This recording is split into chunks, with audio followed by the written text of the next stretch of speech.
appointed to the position of Department of Interior, which is huge, right? Well, yeah, man. I mean, think about it. It's the first American Indian ever to sit as the Secretary of the Department of Interior. The same the same entity, the Department of Interior, that has mismanaged the American Indian funding, land, for decades, right? They're in federal court constantly, because of the mismanagement of American Indian dollars, and here, the irony, for that she's now the secretary, and the history and the struggle of perseverance, by American Indian communities across this country. It's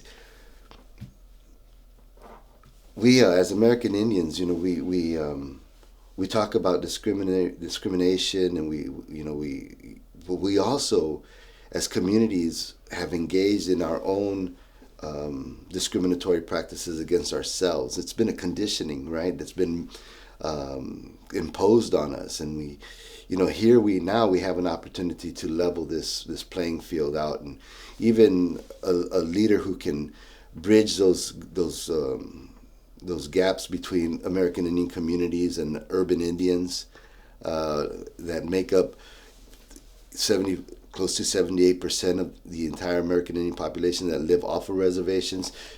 Those gaps that have been created because of this conditioning, where I'm more Indian than you are.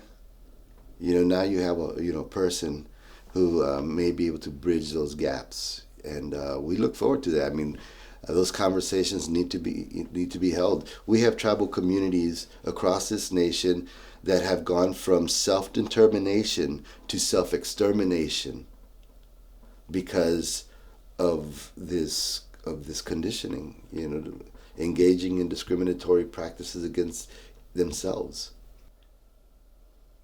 And I started to think, man, are we trapped? Is that the feeling that's been imposed on us? A feeling of hopelessness, of being trapped, of what else is, what choices are left to us if change doesn't happen? Is it really that we have to let our elected officials bring about that change? Do we really depend, is that what we're going to depend on? Is those that get elected into an office that they're going to make the change for us? Because it hasn't happened, man, in 30 years. 60 years, 100 years, 150 years.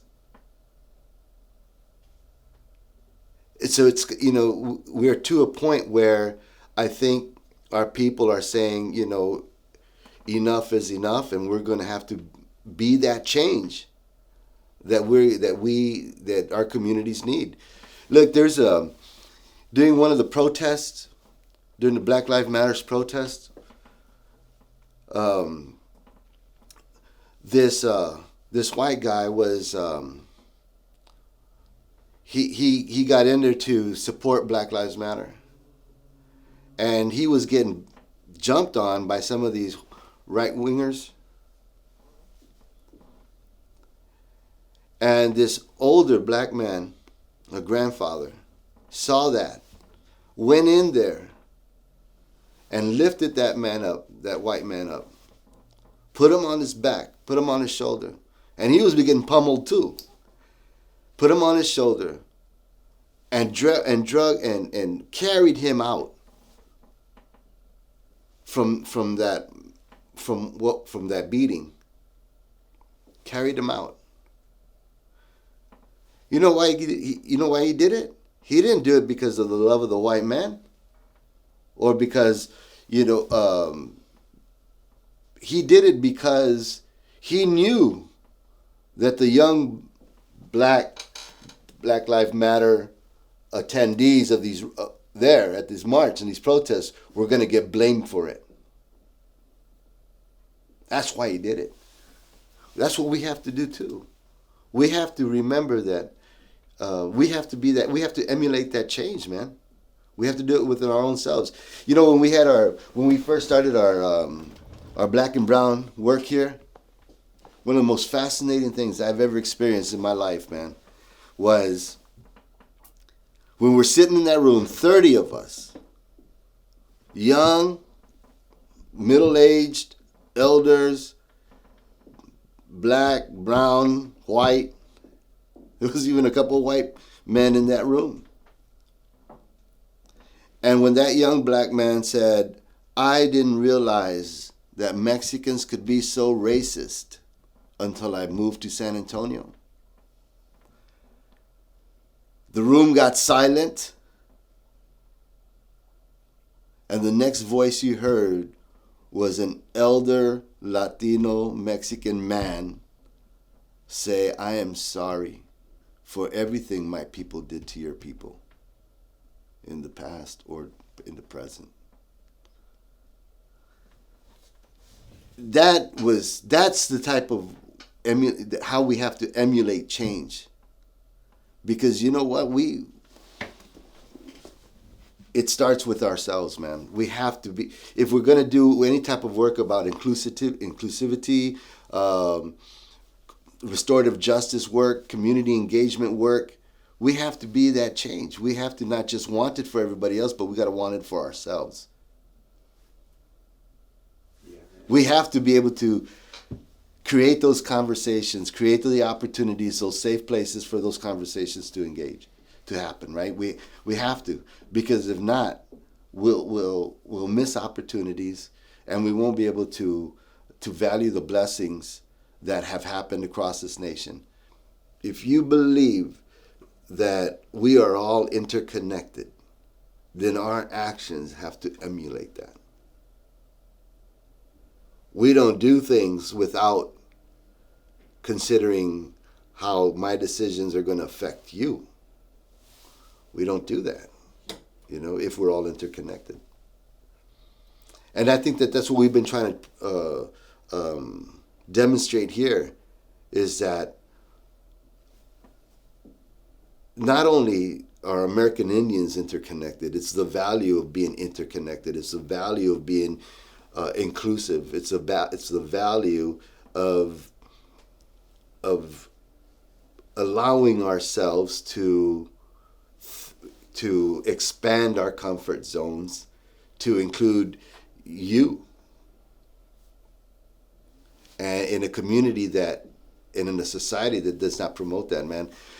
Look, I know what it's like we know what it's like to come from a monocultural society to a bicultural society, living in a very multicultural society. One of our greatest values is the value of adaptability. We don't know what that's going to look like, man, but we have to be open to it.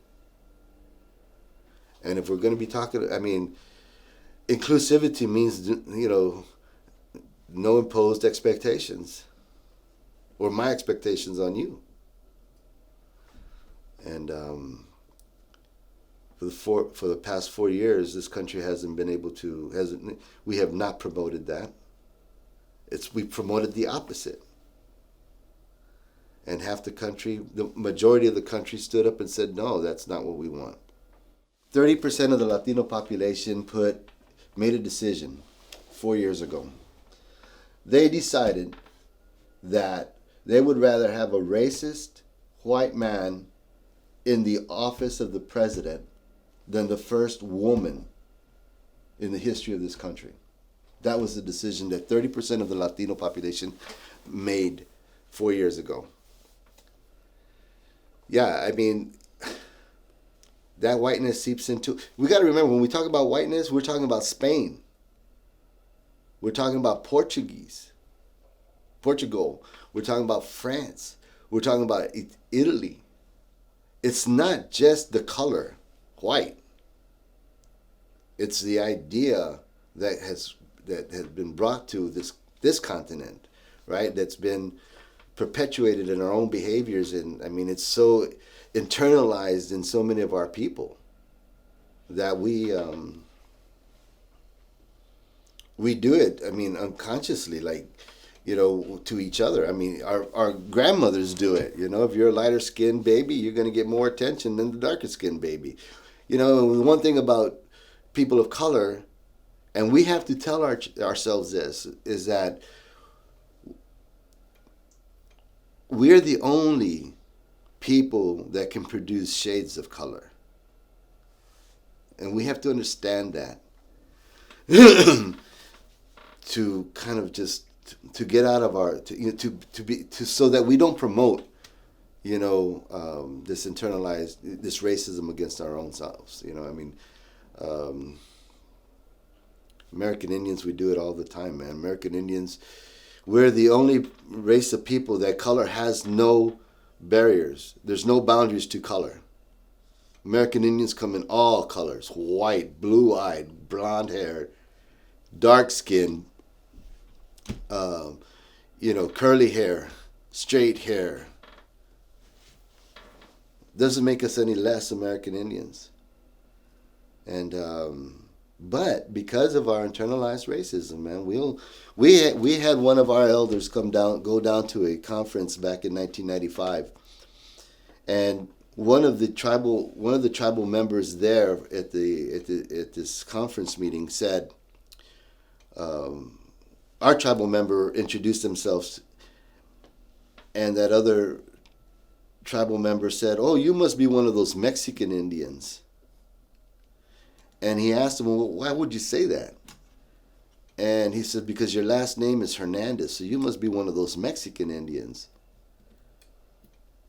And so Ray, our tribal elder, said, "Well, then you must be one of those white Indians, because your last name's Jackson." And it wasn't until that moment that other Native American stopped to even think about what he had just said. How ridiculous it sounded, but how easy it came out of his mouth. I think we're now at a point in where the issue of inclusivity and what it's going to do for this country and for our communities, we're at the cusp. Let me tell you, about 10, 15 years ago, here in San Antonio, when we were dealing with the mascot issues, we have a school district here, Haaland, and they have the Haaland Indians, and all the other feeder schools into the high schools where they had Indian names, Apaches, and the elementary where my children went to school were the Papooses. So one of the administrators calls me into the office and says, "Mr. Vasquez, we're going to change our mascot. We want your thoughts on it." And he says, "We're going to change our mascots from Adams Elementary's Little Papooses to Adams Elementary Little Indians. What do you think?" He was all excited about it. And I looked at him and I said, "I have a better idea. Why don't you change the name to Adams Elementary's Little Mexicans? Because they're the majority of the population you serve. And it would reflect better." He looked at me like I was crazy. He looked at me like, "We can't do that." This is what he said. "We can't do that. That's derogatory." And I had to, and with just the look, I guess, on my face, he realized what he had just told me. It was not derogatory to refer to them as Little Indians, but it definitely was derogatory to refer to them as Little Mexicans. What was the difference? And this is an educated man, PhD. And it came out of his mouth so easy. When we talk about, that's what I mean by we're on the cusp now, because people are starting to recognize their own ignorance. And When somebody asked me one time about what I thought about the Washington Redskins, I was like, well, I believe they should change the name. I believe that they should change the name to the Washington Blackskins. And they looked at me like I was crazy. But if they were going to honor the history of the American Indian, and that's why they held on to the name Redskins, then let's honor the work that the black professional football players were doing for that company, for that team, and honor them for their hard work.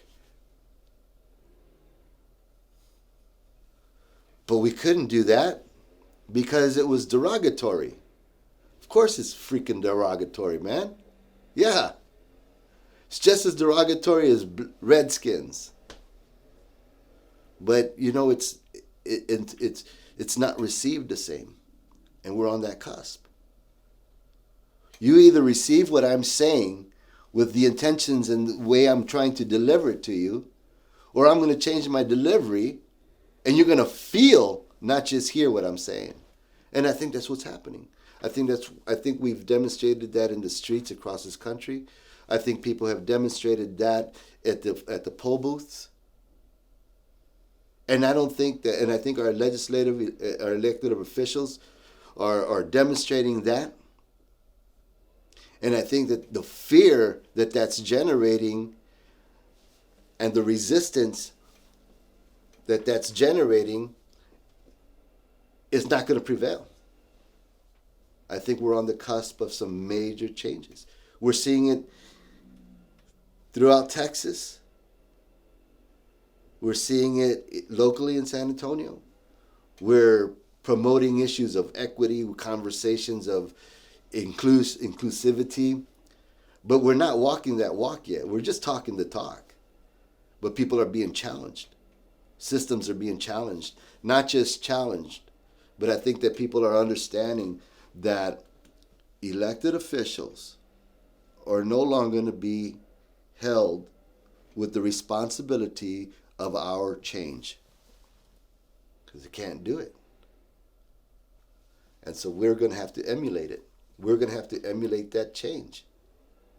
And that begins by understanding ourselves, our own values, and promoting the value of inclusivity and showing what that means. That means walking with each other. That means crying with each other. And when you hurt, I hurt. When we all hurt, when you hurt, we all hurt. Promoting interconnectedness, not just in talk, but in everything that we do.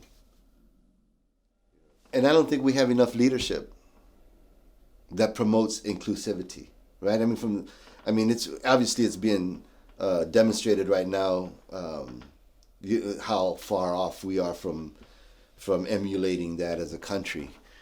But I think that even in our private sectors, we have so many opportunities. We've had 2 calls in the past month and a half by corporations to talk to their staff on the issue of inclusivity and what that means and what they could do. Charter Communication and the HEB Corporation. And one of them asked the question, well, what can corporations do? I said, well, you know what? We need more leadership. If the corporations who wanted to demonstrate inclusivity came together and put out a press statement and saying that the Spurs Corporation, Charter Communications, HEB, we have a position on inclusive, on being inclusive. We can get corporations, we can get others to have that, to engage in those conversations. We got to break through that fear from having it. We got to create that space. And I think that San Antonio, we like to talk about inclusivity. We like to talk about equity. We like to aspire towards that city of gold, that and rich, values of together and being one. But our actions lead us further away from what we aspire as a city. I remember when I was appointed a member of the Mayor's Task Force for Community and Police Engagement. The one thing our mayor at the time said is that San Antonio is not a Charlottesville. San Antonio is not a Ferguson. We are better. And I was shocked, man. I was like, what? You think we're better because we promote not talking about these things? We're actually worse. We would rather have people not talk about these issues and internalize them until they explode in our communities and manifest themselves in domestic violence or child abuse or gang violence. Mother mortality rates.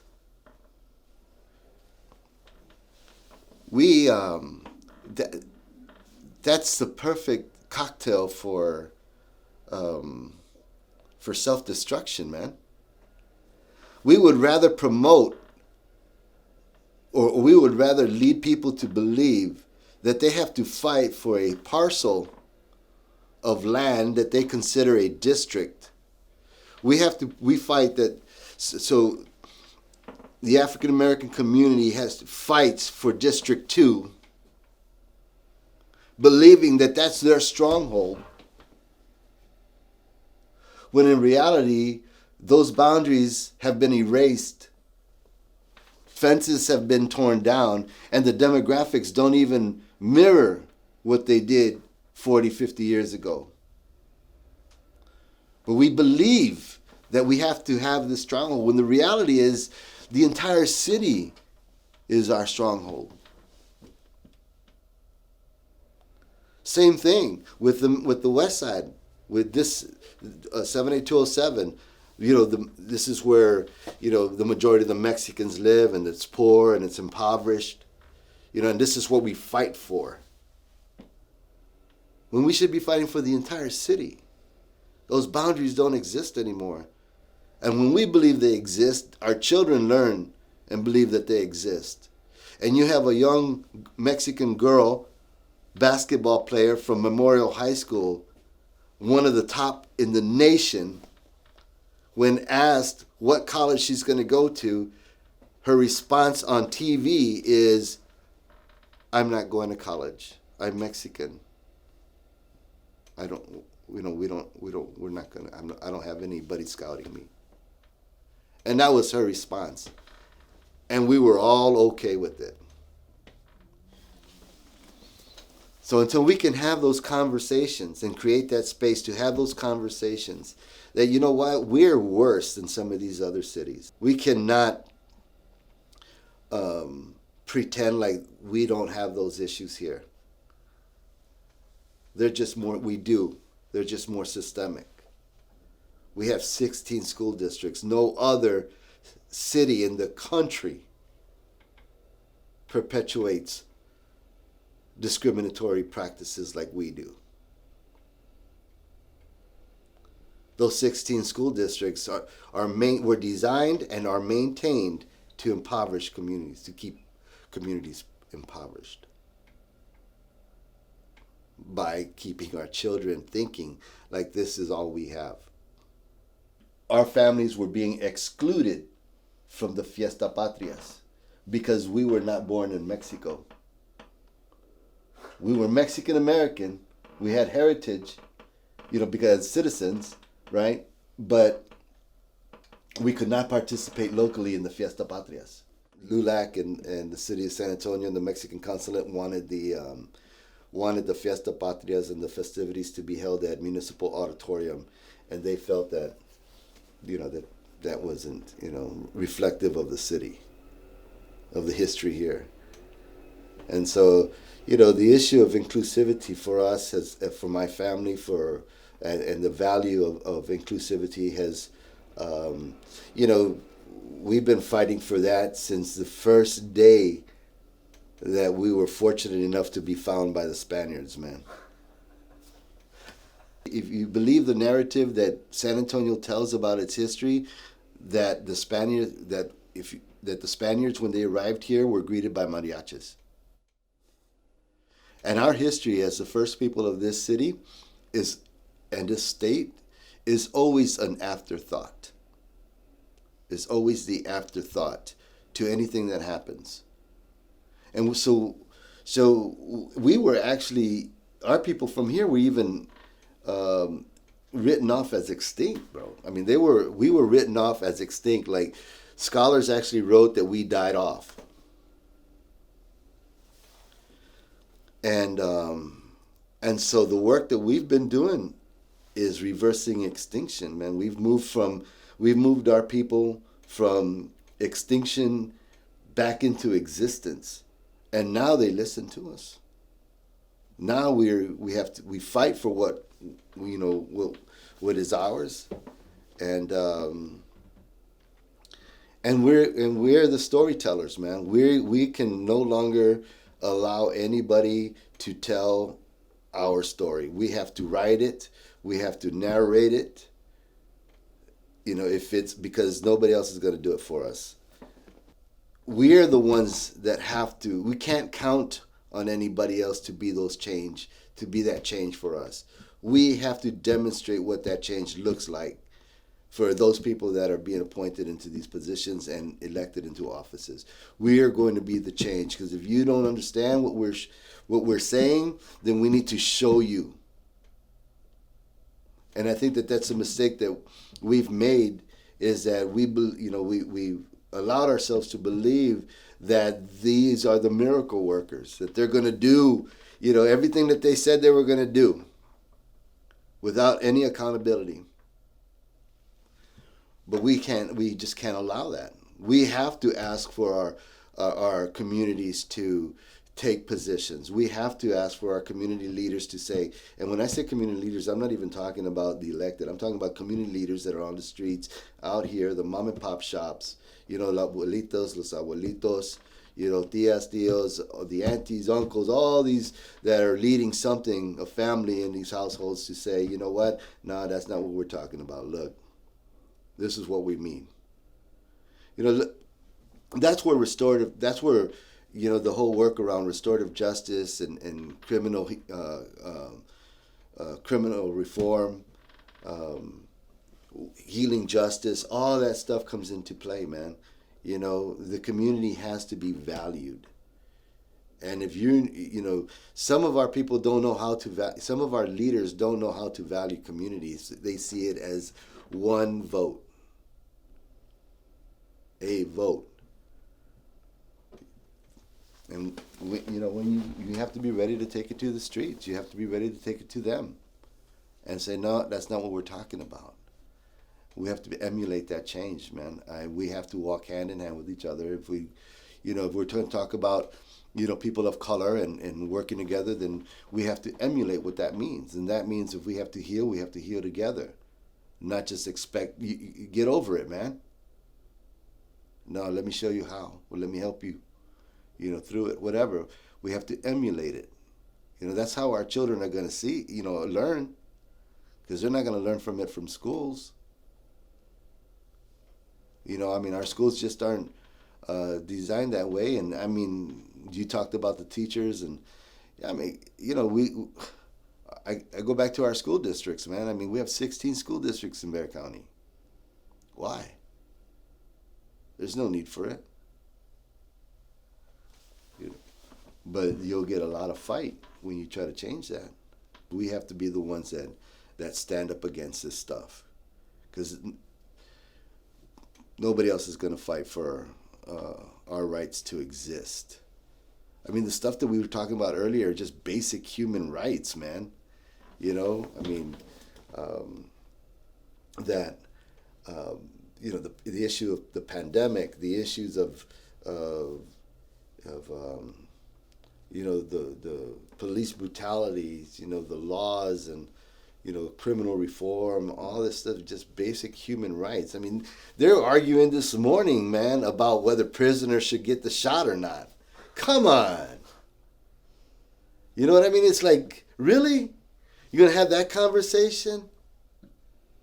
Over, and then, you know, other states talking about, you know, teachers should not be first getting the shot. You know, that there's other more, you know, come on, man.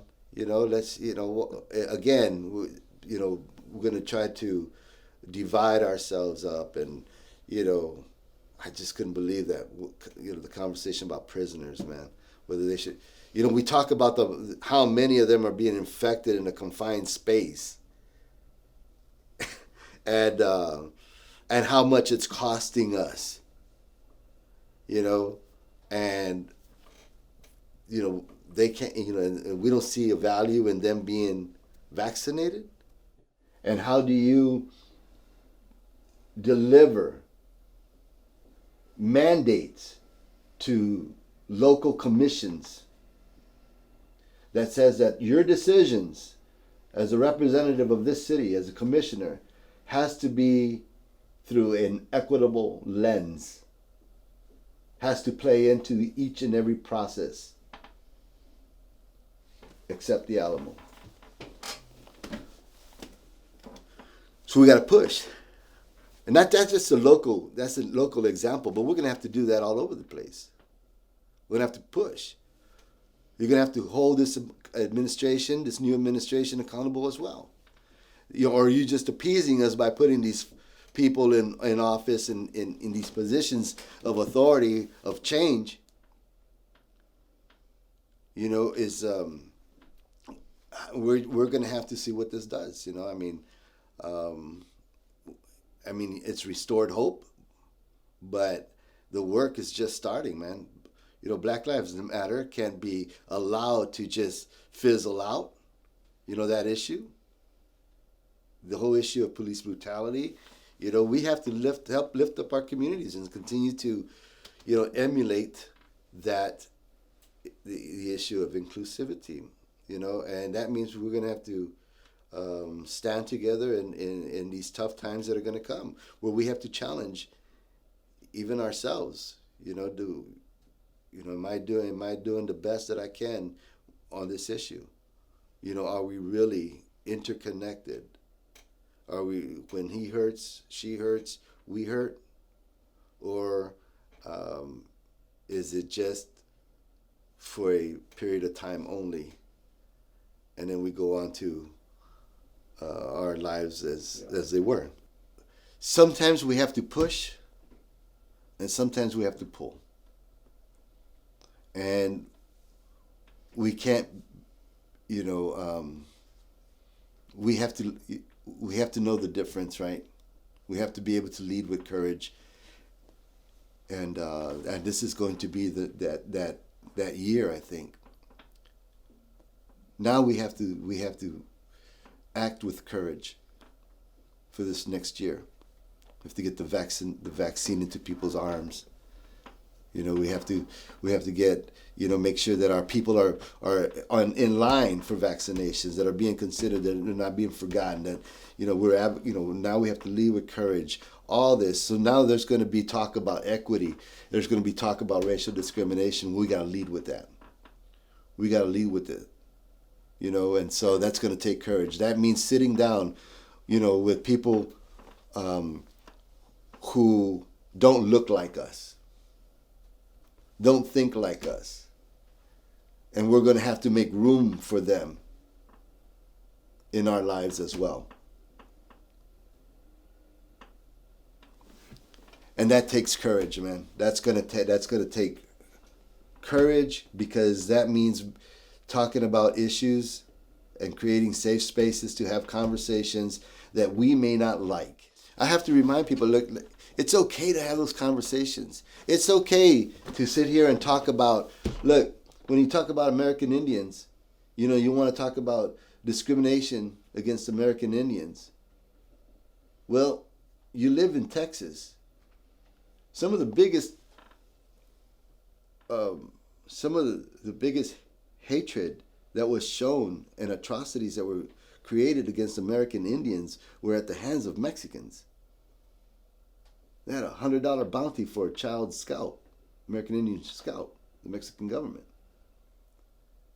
So we have to have those conversations. We have to see that, acknowledge it. We can't just think about, what the white person did to us, the United States government did to us. No, you know what? We got to emulate it. That means all the way around. We got to create those spaces to have those conversations.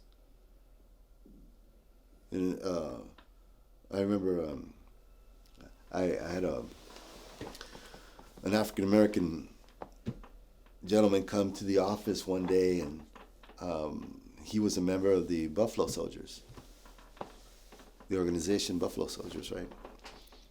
And he wanted to experience doing some work together, and we did do some work together. But I shared a story with him. I said, before I agree to do work with your organization, I want to share this with you, and I want us to talk about this. So I'm going to share this story with you. So there's a American chief, American Indian leader, once said in regards to Buffalo Soldiers. He said it took whips and chains to turn you into slaves, and all it took was a blue coat to turn you into Indian killers. But I have to have the conversation. I had to do that. I had to share that with him. Just to say, hey, if you're going to promote a strong cultural social group like the Buffalo Soldiers and honor that legacy, then it comes with, other medicine, because it wasn't always good. Yeah, so 2021 is going to be the year of equity for us, because not only are we seeding our American Indians in Texas Institute, which will be a training center for all the healing curriculums that we've used over the past 20 years, that we've engaged with schools, with communities, with churches. We want to be able to offer some more of that training to the larger community. So we will be doing all our healing the wounded spirit work and curriculums, working with men and boys of color. For any practitioners that are out there that are doing this type of work, all the restorative justice training that we've been doing, specifically around criminal justice reform, and we'll be offering those, some more of that training to the rest of the city of San Antonio, to school districts.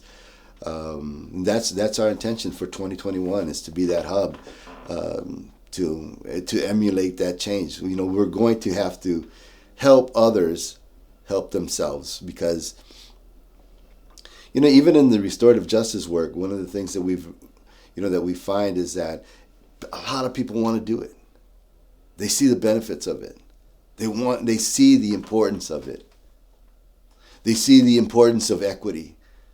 They see the importance of being inclusive, right, if you will. But they don't know how to do it themselves, and they have a hard time. They can impose it on others. They can impose it on others, but they have a hard time demonstrating what it looks like. And so what we've seen is, you see, when we worked with the schools in the past, it's like, yeah, you want to drive the issue of restorative justice, restorative discipline in your school district. But when it comes to your teachers and your staff, you don't employ it. You have to emulate it. So when we take on issues of restorative justice or criminal justice reform or equity, we have to help those decision makers understand the importance of ingraining that into how they make their decisions as well. If you're going to be, if you're going to have restorative justice practices, for example, you as an administrator, you have to provide a restorative process for your teachers. If they have a bad day or if something happens, they have to go through that process too. Because if not, the students that are learning from this won't take it serious or won't believe you. That it won't be ingrained, in them.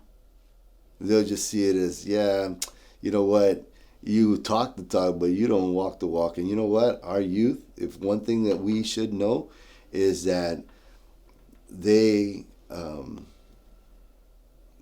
pay attention. They pay attention to what we do, not to what we say.